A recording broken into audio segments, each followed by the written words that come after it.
one thing that we say is that we're the only house in the neighborhood that you can guarantee is clean and sober. When I would go to treatment and get out and nothing had changed when I got out, I slipped right back into my addiction. Whereas having that 9-month to a year-long program that offered the support and education and love that I needed gave me time to heal to where I was ready to be out on my own.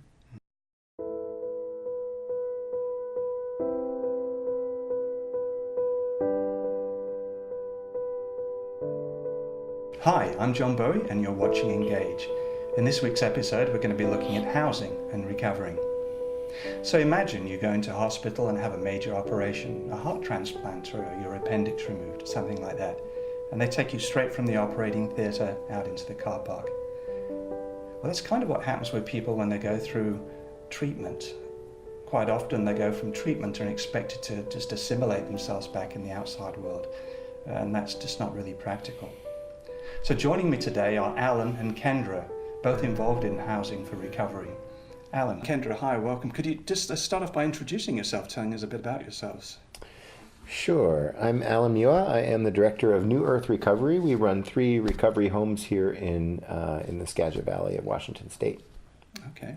Kendra? I'm Kendra Lehmann. I'm co-director of the Faith House, which is part of New Earth Recovery. Okay.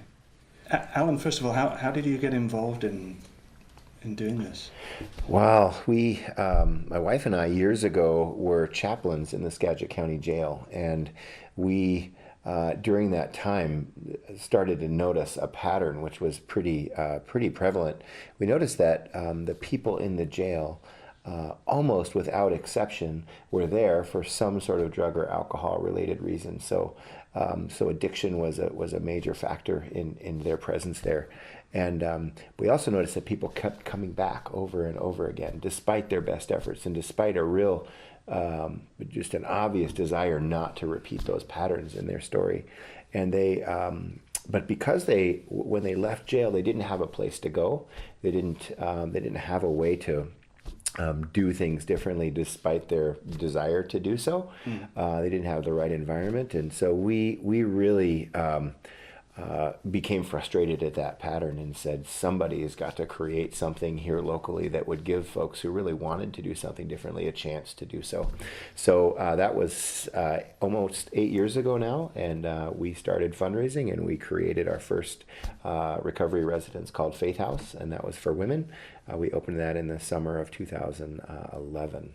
In that opening blurb that I just gave, I mentioned that there doesn't really seem to be a system in place. Is that actually the case, that there isn't really housing opportunities for people in recovery?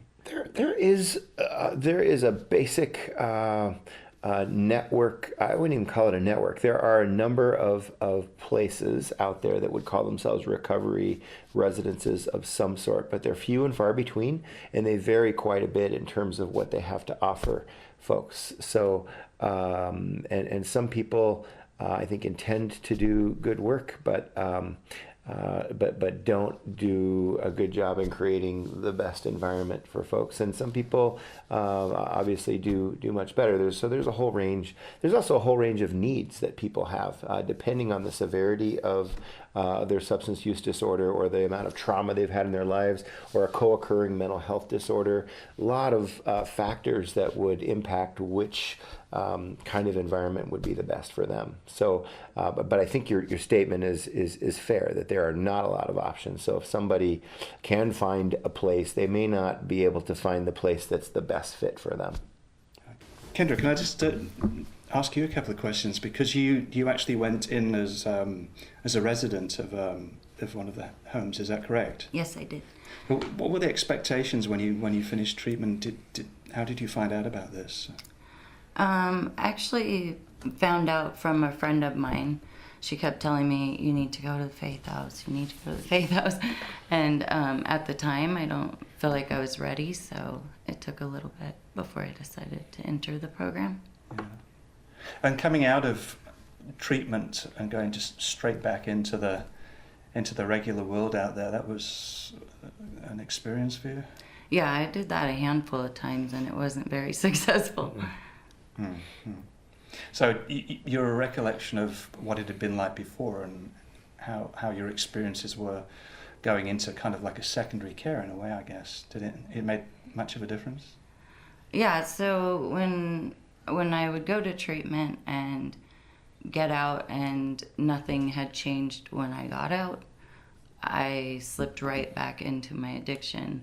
Whereas having that 9-month to a year-long program that offered the support and education and love that I needed gave me time to heal to where I was ready to be out on my own. What were your because you resisted it a little bit at first. What were your thoughts initially? Did you think it's just not for you? You'd be okay?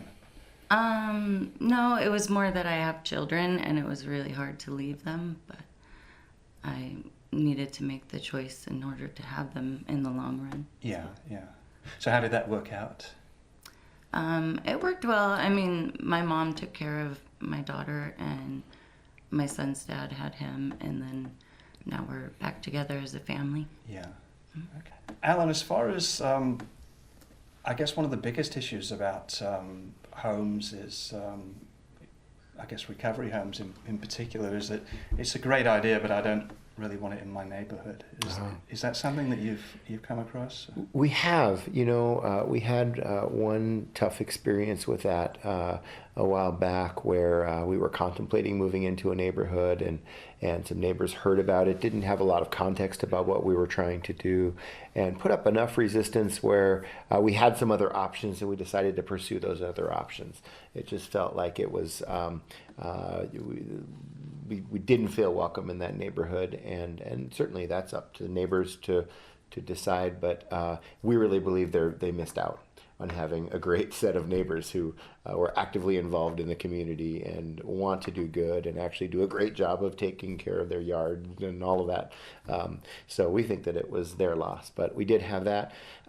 In the homes that we currently operate, in all 3 of those homes, there are neighbors. Our immediate next door neighbors are very supportive of what we do. We've had them bake cookies for our residents. They come over and visit. They know them by name. So you're not playing rock music till 2 a.m.? No, in fact, we have some policies around that kind of thing. We have a good neighbor policy as a part of what residents are expected to do, and they want to do that. So that we haven't had to force our residents to be good neighbors. That's something that they want to be about. They want to live in a neighborhood and have good relationships. So I'd imagine the majority of people that make the decision to come to you are mindful anyway, so they're...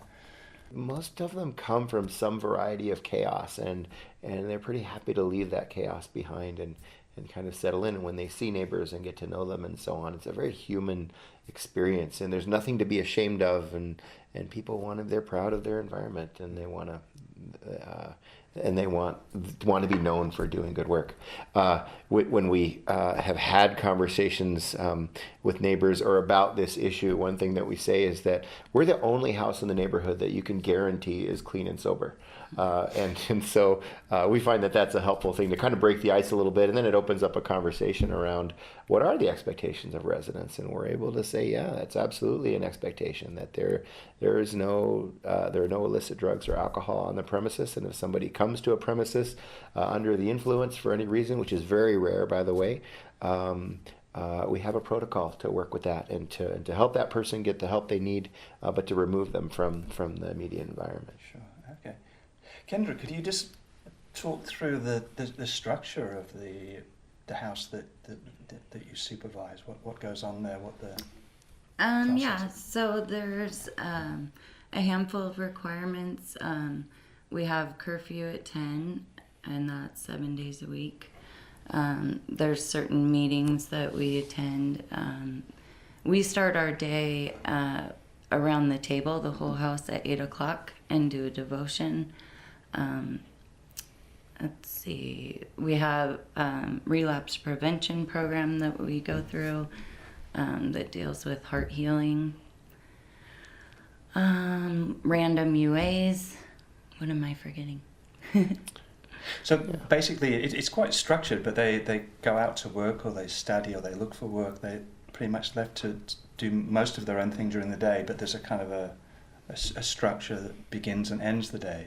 Correct, and you move through phases as you go through the program. So the first week you're kind of not on your own, you're with staff or another resident, just to ensure your safety and so you can settle in.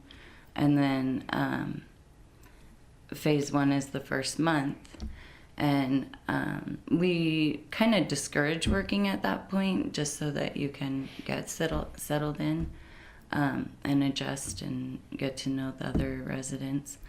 And then phase 2 is when you can work part-time and you go out and you do your meetings. You can go to, hang out with friends at that point and everything else. Live basically a normal life. And now, I mean, what's your passion about it? What do you like most about what you do?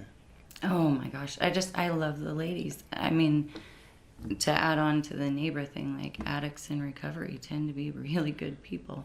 Yeah. I just love the ladies. You call it the Faith House. Can you just give us a quick overview of the relationship between faith and the homes that you work with? We are a faith-based organization. We don't have an expectation that any resident comes in with a particular foundation or set of beliefs. We don't require that of people. We do believe that there's a spiritual side of recovery that's a part of a holistic experience for our residents, and so we expose them to that for sure. And so we tell them up front, hey, you need to know this is a faith-based program, and we're going to have these conversations. We're not going to require you to participate in the way that's unhealthy or that doesn't feel right for you. Yet, if you don't want to have anything to do with that exploration, then this may not be a good fit for you. So getting back to what I said earlier, there are different flavors of recovery housing out there. Ours is one flavor. My hope would be that there are many more flavors over time that develop in our community so that people can have that. But we're hoping for more and more and more. We need other people in the field, other colleagues, even in our own community. There's enough folks to go around. So, sure, yeah. Can I ask you, if just supposing I come out of treatment and I'm not sure what to do, how do I find a place like yours, and what do I need? What we have found is that we don't make the financial piece, first of all, a big component at the beginning. We want people to, in real life, you pay your rent, but we understand that when you just come out of treatment or jail or prison or just off the street, you don't have the infrastructure, the life infrastructure to make rent happen right away. And so often people have burned their bridges with their families and other people who may otherwise help them. But there are funds, and there's a growing kind of understanding in the treatment community, both the outpatient treatment community and the local kind of recovery support community, that people need a safe place to do the hard work of recovery. And so we have a number of residents who, most of them actually can get some funding from their outpatient treatment provider. And it's a pretty common scenario that when they graduate inpatient or come to us, they would qualify for some outpatient treatment, and then those agencies can help out with funding. There's obviously state funding for basic needs that could also, we operate on a sliding scale, so our program fee is quite low and it's all inclusive. So for that, they would get their utilities covered, and of course the housing, furnishing is all there, laundry pods, I mean the whole thing. So to live with us is not an expensive endeavor, and we're certainly not about making money off of our residents. So there's support out there enough, so by the time they're 3 or 4 months in and those sort of initial sources start to dry out, then as Kendra said, by that point they're working toward being able to support themselves, and we generally, and the month or two in, we sort of start those conversations about, well, what might part-time work look like for you, and where do you think you might do that, and so on. So, and what's the time span? What's the shortest length, and what's the longest that you've had someone? Well, we've had someone come and leave the first night. I wouldn't call that a program completer, right? That was a person who just the fear overcame them, and so that happens. That can happen at any point, but Sure. what I would call program completers is anywhere from 9 months to a year in our first two houses. So we have a men's house and a women's house at what we call entry level home. So we have a second house for men that is that actually has an unlimited stay. So as long as somebody's participating constructively in the community, paying their program fee, and living within the guidelines of the house, which includes sobriety and just constructive engagement with the community. As long as they're doing that, they can stay in that house as long as they want. So it's a little bit less of a program, but it's still absolutely a recovery focused environment. Right. And our goal this year is to open a parallel house for women that's that same level. So maybe you call it a step down house or something like that. But so again, they're all levels of this, and we're trying to expand the number of all varieties. So I don't know if you got hands on this kind of statistic, but what do you think the percentage is of people that come out of treatment are able to go into secondary care? Oh, we know that percentage. There was some local study that was done of our local treatment centers in our region, and the figure they came up with was about 1/4 of residents leaving inpatient treatment have a clear sense of where they're headed into, that they're headed into housing that's clean, sober, and recovery focused. So 3/4 of the folks currently, if those numbers hold true, and they're still true today, which I believe they are, 3/4 of folks don't have a plan to be somewhere different than they were when they went into treatment to begin with. And statistically, and maybe in your opinion as well, do you think that those, like, quarter, 3/4 relate also to the level of relapses? Sure. So less than 10%, as the figures that we've seen, right around 10% or a little less than 10% of people who leave treatment are still clean and sober a year later.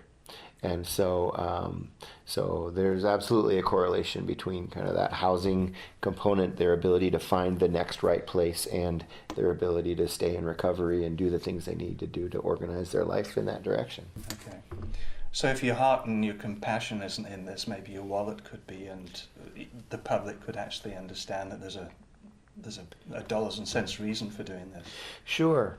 I would add to what you talked about in your introduction that there is very good, credible body of research that says that the most effective course of treatment, and I use the word broadly, but for a substance use disorder, is between 2 and 5 years. And but the myth is that if we cut that treatment off at 30, 60, 90 days at most, as that's what we call treatment, and we sort of let them go. We would never do that for another kind of chronic disease. And so we really are putting people in a place that's very difficult to succeed if we're not taking care of the rest of that cycle. Treatment is super expensive, and so as Kendra talked about, going back over and over again is a really expensive way for the public to fund recovery, and is pretty ineffective unless there's a good next step. So we can house somebody for less than half of the cost of actually it's less than a third of the cost of inpatient treatment, and about less than a third of the cost of incarceration.